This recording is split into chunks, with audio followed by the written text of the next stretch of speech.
तर पब्लिक आजचा व्हिडिओ आपला शेवट असणार आहे, पण शेवटपर्यंत बघायला लागते भावांनो. आता तुम्ही म्हणजे हे काय विषय शेव भाव तर काय नुसतं आमोश आणि पौर्णिमाला जोगाव झेंडावंदन होतं म्हणलं नटून थोडं आणि ह्याचा तुम्हाला शेवटला व्हिडिओ दाखवतो. हसल्याशिवाय कोण राहणार नाही भावांनो. आधी म्हणलं आज जाऊन बसावं, नाही तर आणि शनिवार आणि म्हणलं डोके येऊन बस. आणि जे आपल्याकडे आमोश आणि पौर्णिमा लिहिते ना त्यांचा असा सत्कार घेते बघा.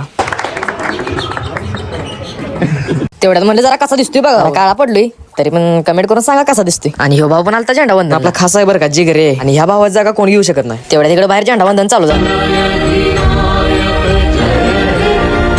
तेवढ्या तिकडे नाश्ता करून घेतला, म्हणलं सपाच्या आधी खाऊन घ्या. त्या देशा काय खायला थटच नव्हता. तू हा सर्व वागा तुझा व्हिडिओ दाव. तेवढ्या तिकडे विषय असा झाला की आमच्या पायलटने काय तर गोळ घातलेला, त्यामुळे सगळ्यांनी रगडा खाली घेतला. आज म्हणलं काय आता वरतीच काय खाली रगडा रगडा करते ते नाही त्यांना आता रगडा कसा असतो दावतो बघा.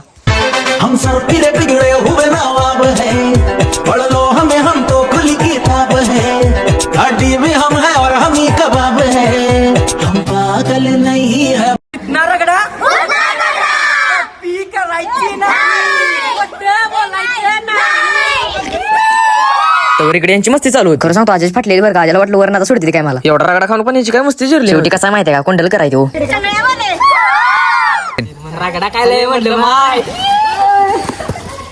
तिकडे एका भावाचा बर्थडे होता, म्हणलं बर्थडे सेलिब्रेट करूया. तर पब्लिक ब्लॉग कसा वाटला कमेंट करून नक्की सांगा आणि आपल्या इंस्टा आणि युट्यूबच्या चॅनलला फॉलो करा. चला बाय बाय, भेटूया पुढच्या ब्लॉग मध्ये.